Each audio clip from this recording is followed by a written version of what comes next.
man. I missed you because I kind of needed some help. I didn't have the best few days after a nice little run. So maybe getting back after it, we can win some money tonight.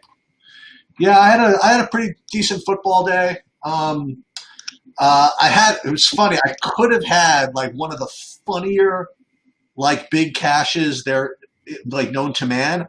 I had like a lineup in the top like literally 30 with like Mitch Trubisky in it, who got pulled. It didn't end up 30th because like all the Seattle guys got there. But I had like all the Lockett and I had Allen Robinson, and I thought of you. I had the Jimmy Graham in there also, and I had Rex Burkhead at like 1%, scoring 35 fantasy points.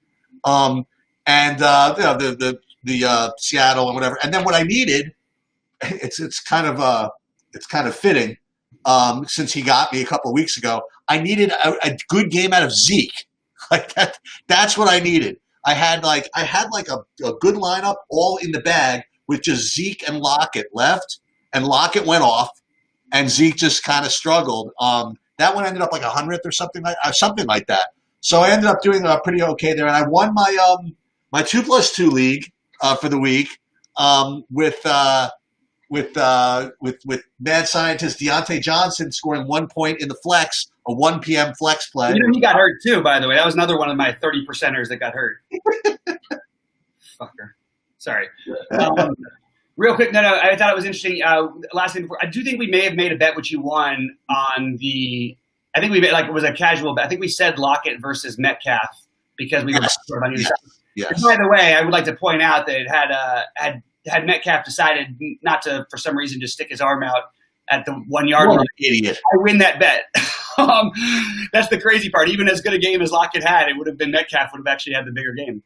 Yeah, but I'll tell you, maybe again when you actually like have the rooting interest, like obviously you pay closer attention or whatever it is that dude, he was not to make a pun, but he was locked into Lockett like the whole game.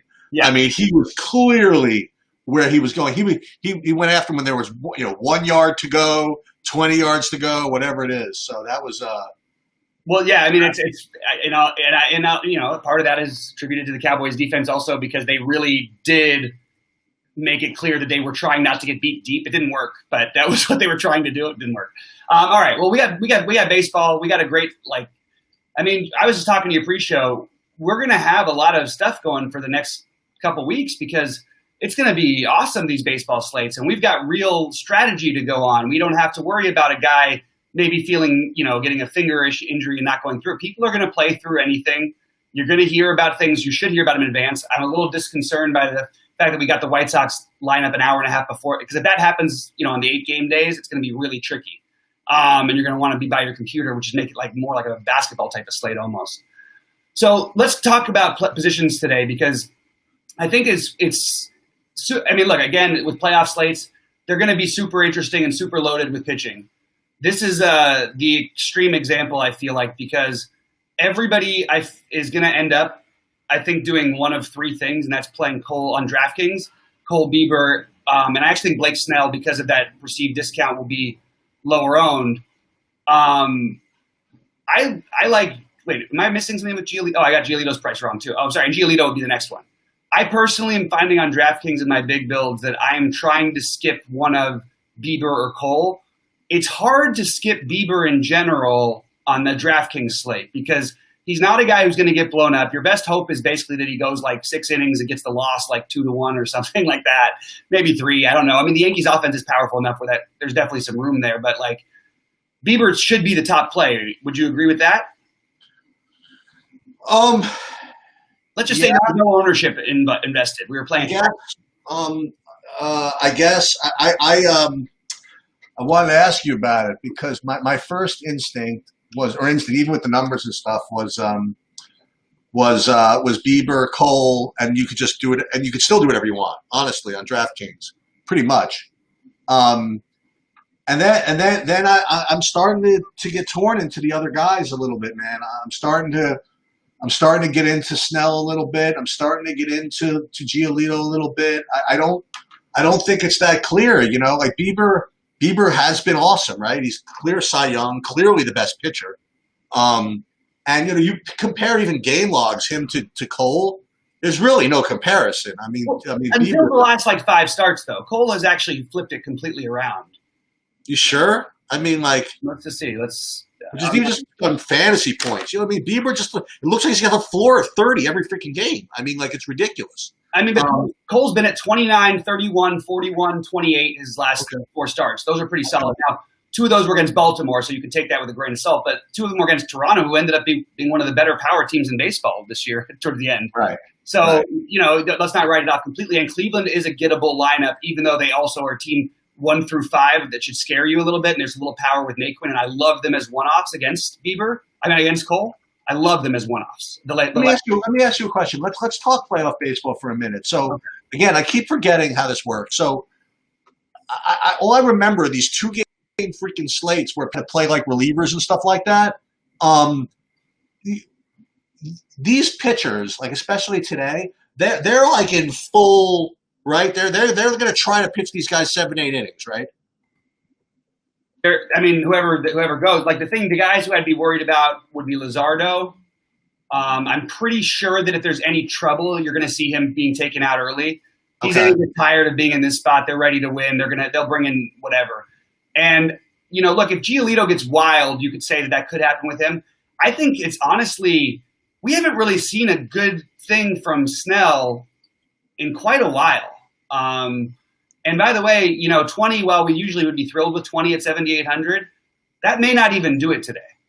So I worry a little bit. And then you've got the Robbie Ray, Matt Shoemaker. You can't obviously play either of those guys. And at the same time, it makes Tampa much more difficult. Tampa is banged up, so there's less likelihood of them using a bunch of pinch hitters, but they will probably still use multiples. So I'm trying to still err on the side of the Tampa guys who I feel like are going to stay in the game. Because that's a pretty big switch with Robbie Ray and Matt Shoemaker, both who are horrible against players of the opposite end. And against the team that switches the most often of any team in baseball. So you brought up a good point, and we can go by position, but like here's something I was thinking about. I mean, is that this Tampa thing, right? So on the one hand, just on pure values and whatever, some of these guys look really, really good, but then I always have you in the back of my head say, just be careful with Tampa because they can get pinch hit for. So I think it's important for me to learn from you, for example, like which guys don't really have the pinch hit risk, right? Okay, so in the past they've left Joey Wendell in a little bit longer than other guys, but I don't know. I actually don't think that's the case. I think that what we're dealing with is Adames is their shortstop. He's probably not going anywhere. I feel good about playing him. The fact that Renfroe, like, be careful because Renfroe could easily. I mean, I'm assuming that he's nothing. I didn't miss anything recently, and that he's still on the roster and everything. I would be very careful about playing some of the outfield guys because you've got Renfroe sitting there waiting for the matchup with Robbie Ray, he's gonna pinch hit for somebody. I would think it'd be less likely to be Margot, who's a righty. Maybe you would even pinch hit for Lau, and then they would do it too. There's a lot of things that could happen. Setsugo, Azarena probably stays in, but Setsugo. Lau probably has a better chance of staying in than some of the guys, but to be honest, maybe not, because if Robbie Ray comes in, you should see these righties pop back up. Kiermaier tends to stay in because of his defense. So the guys I'm most worried about, I guess, would be Lau, Setsugo, potentially. Which Lau? Nate Lau, right? Nate Lau, Setsugo. Brandon Lau, I have no fear of at all. He's one of my favorite plays. I don't mind him in either spot. Robbie Ray can also give up power to lefties, and Brandon Lau ain't going anywhere. And that's what we want is the power from him. So I think that's the guys on Tampa. But when you think so Wendell, Setsugo, and Lau would be probably the most risky, but there is room, and Kiermaier, but in that order. But I think that it could go. Setsugo would be number 1. Lau would be number 2. Wendell would be probably number 2 or 3 to go. It's up in the air, though. It's going to depend on what happens and what part of the order they're in. That's the truth. So you might see a guy who you pitch it for like Margot, who doesn't usually get pinch hit. See, Margot's not going to get pinch hit for. He's starting against a righty.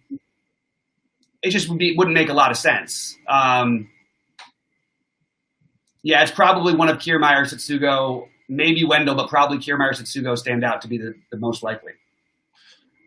All right, so you want to go through position by position then? Go positions because So what I'm struggling with right now on some of my FanDuel builds is that I really like this first game a little bit. Yeah, sure. I'd like to get some exposure here, and I think that look, we've got great pitchers on every slate, again, we usually should go position by position, and we will. But I just want to start off like we you're going to want some of these Astros and Twins, in my opinion, but I don't think you want to go crazy on them. In my opinion, the Astros might be the most overly owned team on the slate in proportion to what I think of them. Whereas, Minnesota is also going to be another one where people tend to go to a little bit more than, I don't want to say they should, but I have the White Sox as the number one offense on this slate in terms of upside. I think that the Blue Jays would be right there behind them in terms of like two offs. So now with all that said, and then I would look for one offs from Cleveland especially. One thing we know about Garrett Cole, he's probably giving up a home run tonight. He probably is. So, now, let me ask you a question. Is the slate short enough where you could play Cole and like Reyes together, like for example? Cole, yeah. I would say that it is, because also Cole doesn't tend to give up like 3-run home. Almost all of his home runs historically are solo home runs.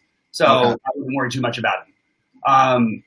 But just going back to pitching, just to say what I'm doing, and then we'll go to each other position. My pitchers are Bieber, Giolito, and Cole pretty much exclusively on DraftKings. I don't really think I'm going to get involved with the other guys. The other one I would pick would probably be Snell because of the savings, or it would be Luzardo as a really off the board play and just play whatever hitters that are chalky that I like. Because Luzardo does have upside still in this matchup. The White Sox have really struggled at the end of the year. I'm just betting on the White Sox overall. The guy who's the crazy over the top, like you can't justify to do it, but maybe on FanDuel you do it. Just consider Kenta Maeda as a really long shot pivot, like a really, really, really long shot pivot.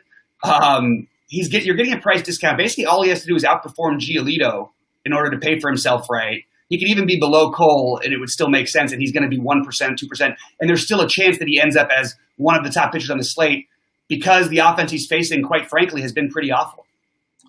So what I'm doing with DraftKings pitching-wise is Bieber's going to be – with all my talk about Bieber, whatever, like Bieber's going to be my highest-owned pitcher. He's probably going to be an 80 – say 85% sounds like so daunting. I'm playing like 13 lineups, something like that. So he's going to be in almost all the lineups. Just where I'm ending up. And then probably my next highest-owned is going to be Giolito.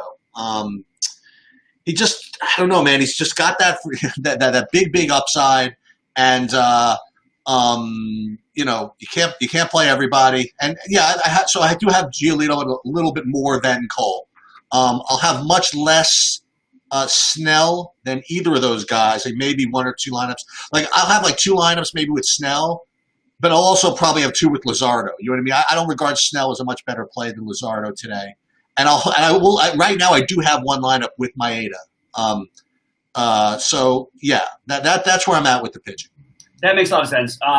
Let's move over, because like the catcher position is kind of interesting today on DraftKings. And on FanDuel, I would just say that I probably am not playing a catcher, but if you wanted to squeeze one of these guys into your stacks, there's a couple options you've got today. My rule. I don't like playing what's his name against lefties, Grandal. But I think on this kind of a slate, like, and if he wasn't the price that he is, I would have a ton of interest in Grandal, especially because I like that team, and it makes me nervous that he's the guy who I'm avoiding from that team. I'm playing McCann ahead of him. I don't know that that's necessarily optimal, but the guys who I'm playing are McCann, Jeffers, and Zunino. So I have a question. I don't even have this guy. Isn't Kirk the best play or no? Which Kirk? From Toronto. Oh, I'm sorry. What am I missing here? I don't know. He's 2,500, and he's like, I don't know. Sure. If you want to play against, yeah. I was playing with Jeffers maybe because I have a little bit more Tampa Bay. Yeah, see, that's where I'm at right now. Like right now, I have Jeffers as my highest owned. I have some twin stuff going on. So I have Jeffers more than Kirk, but I'm just wondering if that's a mistake. No, I actually think that makes a lot of sense. The more I look at it, maybe I do end up skipping McCann on DraftKings because that third base position is so weak. And, Yeah, it's just hard to find another way to go with it that I like anyway. Right now, I have mostly Jeffers and Zunino. Jeffers and Zunino. That makes sense. Actually, not even mostly. That's all I have is Jeffers and Zunino. I do like Kirk, though. I think he's the other. I mean, yes, I should have mentioned that name. Jeffers, Kirk. I mean, look, I think that Jeffers actually. I mean, Kirk might actually be the better player eventually, hitter wise. I don't know for sure. I think that Jeffers. Whatever. It's between those two guys. It's that's what you're looking at. I think today for sure. Sorry, I'm trying to edit my lineups while we go. So, guys, get some questions in while we're in there. John, what's up, man? Nice to see you again. We'll talk about keep going positions. Teach, you want to talk about your favorite first baseman? Yeah, so it's so interesting because like if I tell you that my top individual like first baseman, they don't necessarily reflect where I have the most of who I have the most of actually in the lineups because this is the way the stacks are working. Like if you were just gonna go like look if I knew that he was gonna hit every not get pinch hit for whatever.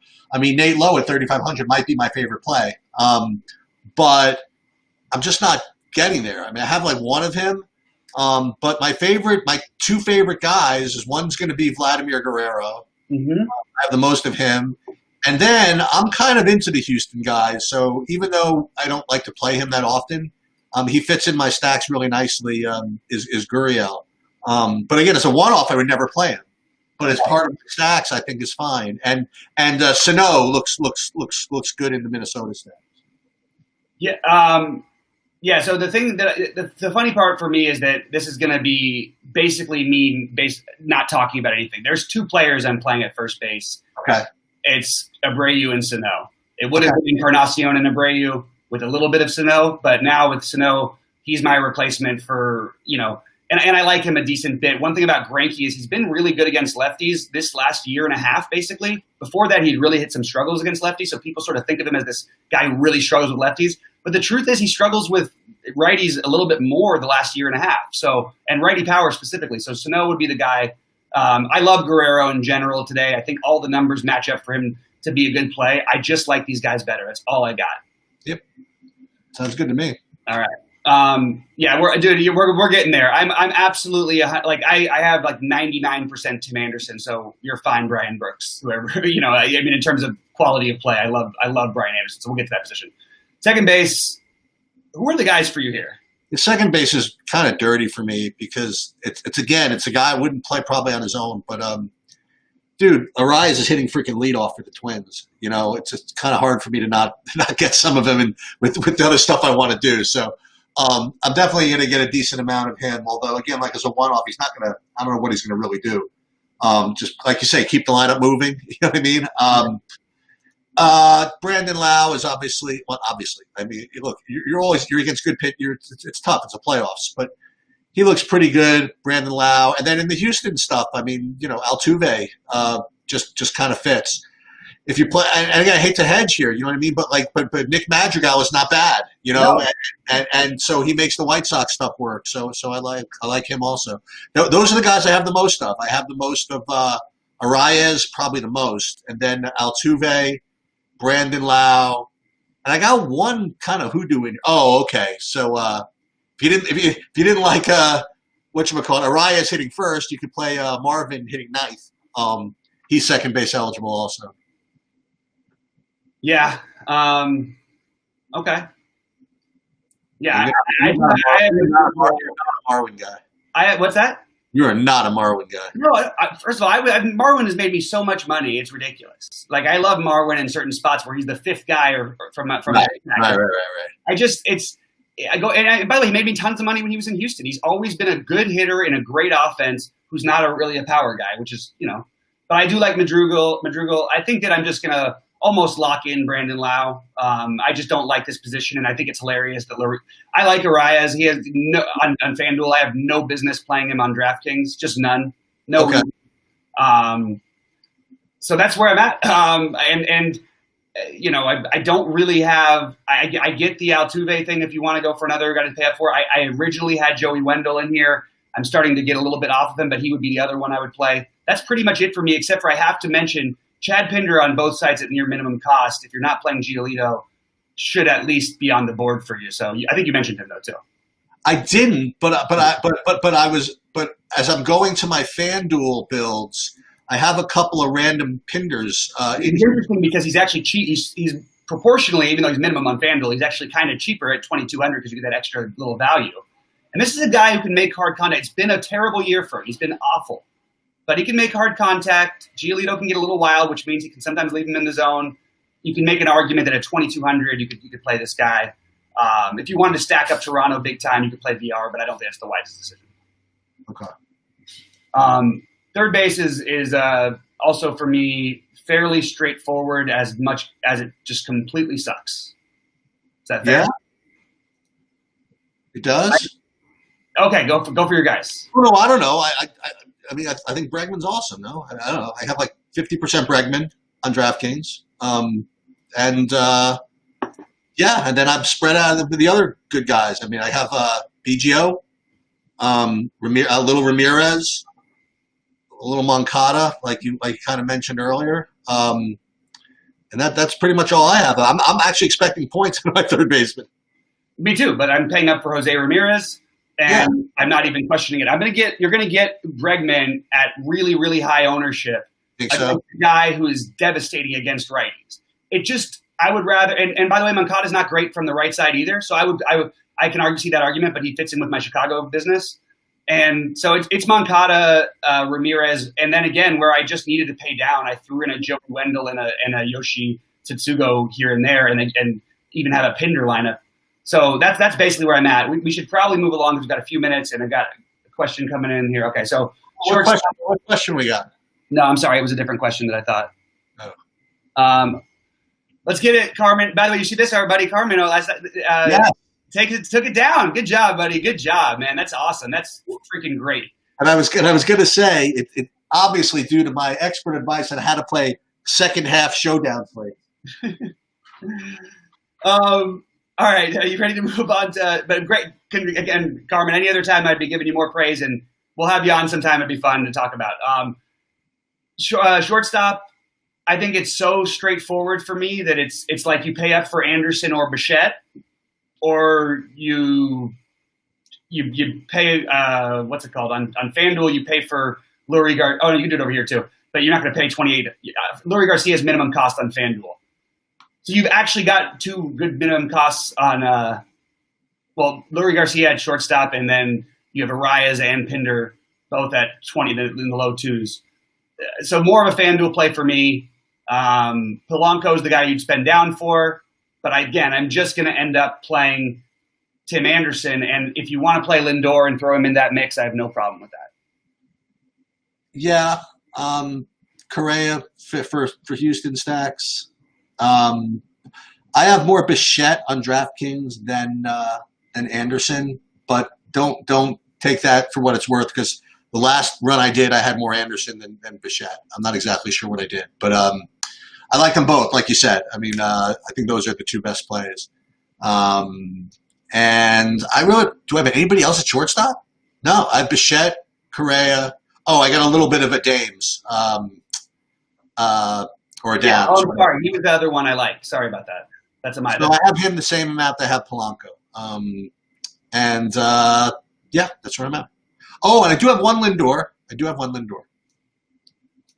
I'm starting to think more about this. And on FanDuel, I think that these Toronto guys are even better plays than they are on DraftKings. And these guys have really good numbers against lefties, like pretty much across the board. And like no one's going to play Teoscar Hernandez today. They're not? I don't think so. Okay. At least that's not how I projected it, but I could be wrong. I mean, it happens. All right. My personal take is I'd rather try and pick on Greinke than Maeda right now. Anyway, that's why I'm. What's that? Greinke sucks. Oh, man. All right. So the outfield, you got I like the cheap White Sox guys. I like the Twins guys, and I like Kyle Tucker and Michael Brantley and Reddick. Those are my guys. Yeah. Naquin, that's another one. Now, if I do that, you're going to yell at me when he gets pinch hit for, right? No, because he's Garrett Cole pitching. He's not going to pitch 3 innings and then be pulled in the 4th inning. No matter what, Garrett Cole's going to pitch. He'll get 3 at-bats minimum, and he'll probably get more. Okay, one guy that again I'm not going to get to that many Tampa stacks, but a guy that you mentioned that one of the guys that's not that might probably not going to get pinch hit for, who's pretty good, who's really cheap, who's got a good lineup spot is this Arizarena guy. So he's good value. I do like the two sub 4K Minnesota guys, Kepler and Buxton, but what's his name? Who's the 40-year-old again? I mean, Cruz is fucking, excuse me. Cruz has 2 home run upside. I mean, he's quote unquote rested because he hasn't really played because he's been hurt, I guess. Right. But it's a 4-game slate. I mean, don't you want to have some of that? So I like the Twins. The Twins outfielders pretty well, and honestly, the other guys you mentioned. Oh, the other guy I mentioned again earlier. If you're going to play against Cole, you want home runs because he just gives up a lot of them, and Reyes might be a good one-off guy to throw in against Cole. Yeah, that makes sense. Yeah, I actually love Reyes as a one-off. That's actually a really good call. Yeah, that's pretty much. I mean, my guys are basically the ones I mentioned, and I don't really have a whole lot of stray from it. I think that you're going to get low ownership not just because of Cole, but on the Cleveland guys, just because they don't have their lineup out yet, too. So I'm hoping that maybe a Naquin spot, like for a home run, maybe he gets overlooked or something. And then again, I'm just starting to feel a little bit more cozy with this idea of not fully stacking Minnesota, but by the way, I'm going to throw Byron Buxton into a couple lineups.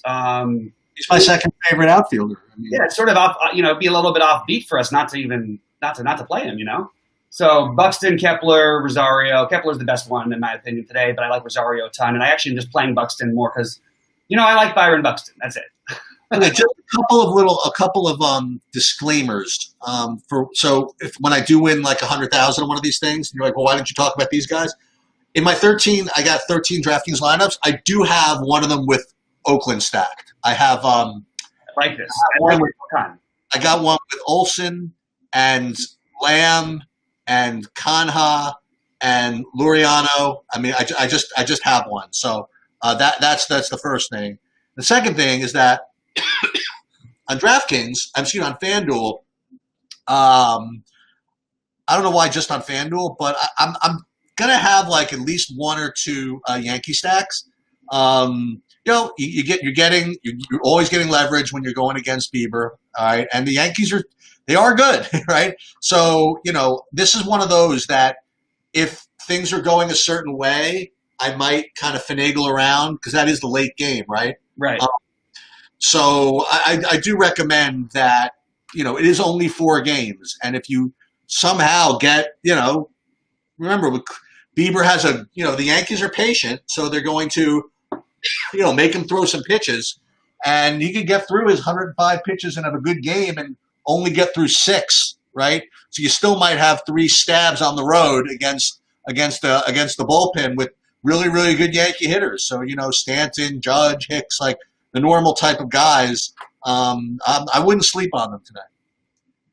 I agree. And I also want to just mention real quick, I have Garrett Cole as my favorite pitcher on FanDuel. You do. The win equity is enough of a difference with a lower salary and lower ownership for me to be on board.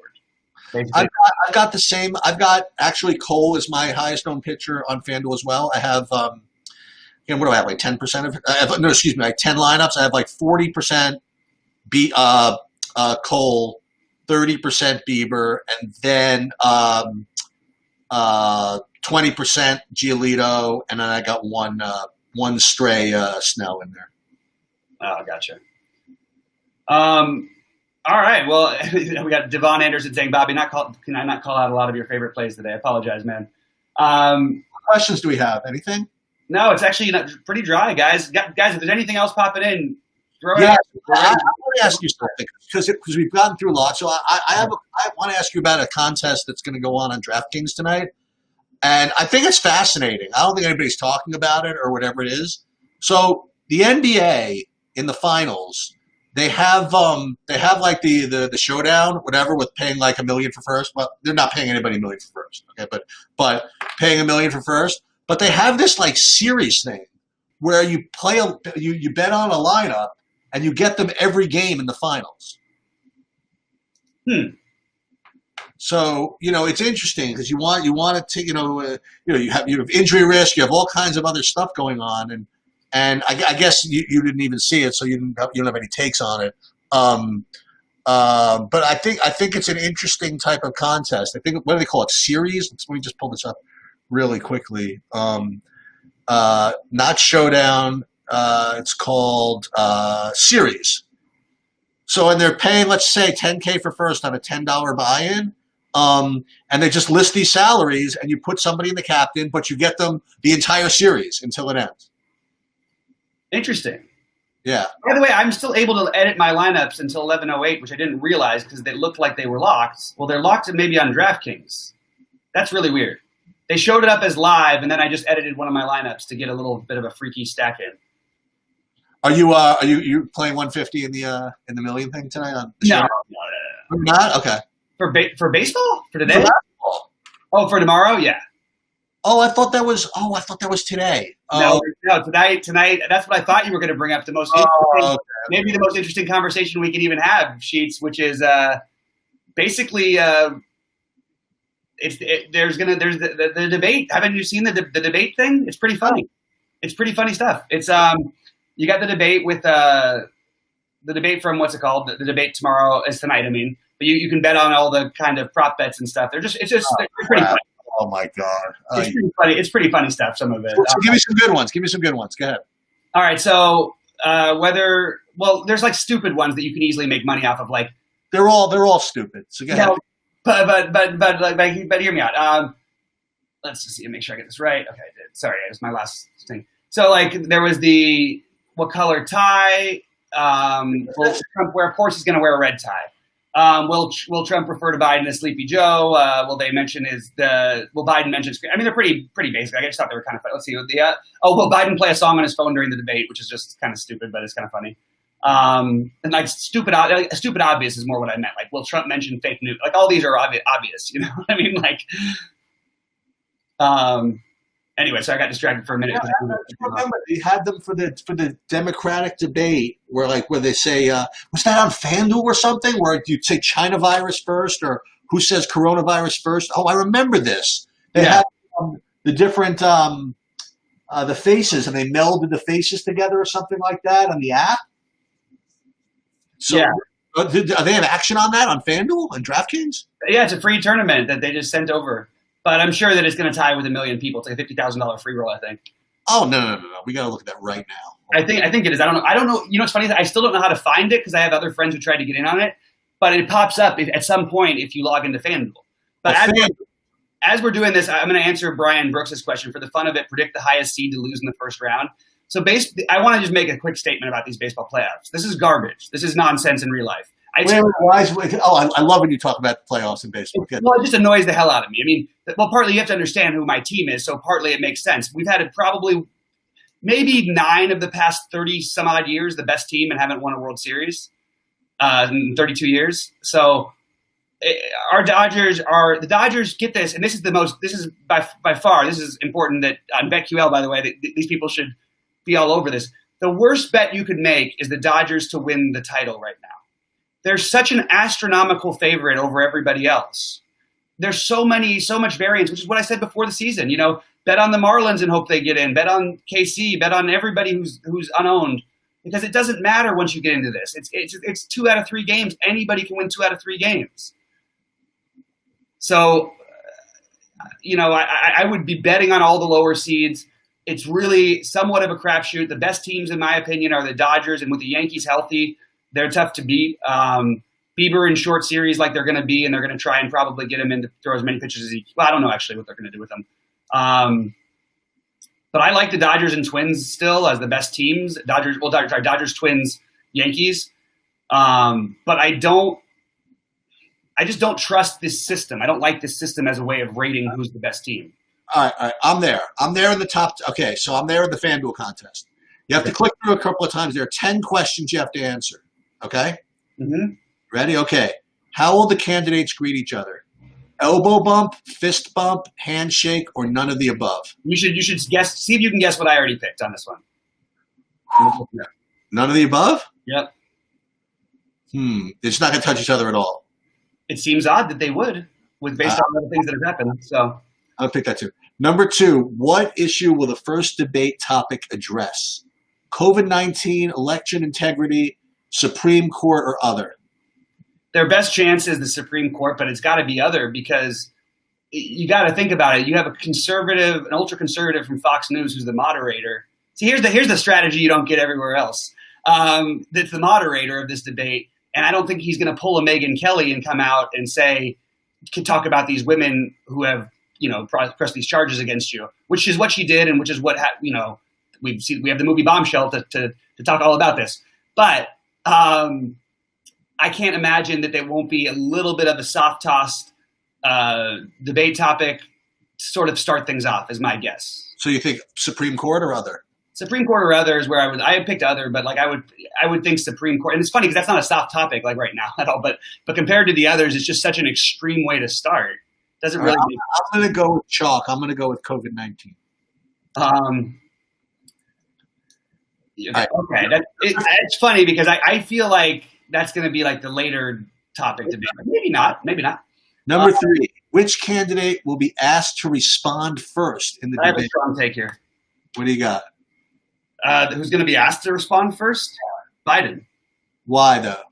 Biden's going to be asked to respond first because he's – so they're not going to ask a tough question to Trump to start off. Like I said, it's going with the same thing as the first debate topic.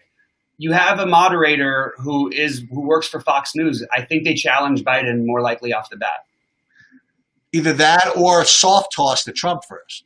That's possible, but I'm telling you, do you know how hard that is to throw a soft toss to Trump right now? I think the soft toss is what is it even? What do you even throw? Will Trump prefer? Oh, sorry, you got to keep going. I'm going to go with Trump. All right. What color will Trump's tie be? So you think red's a lock, right? He's going to wear. You tell me he's going to wear a blue tie after everything he's been saying about the blue this and the blue that? No, but funny if he did.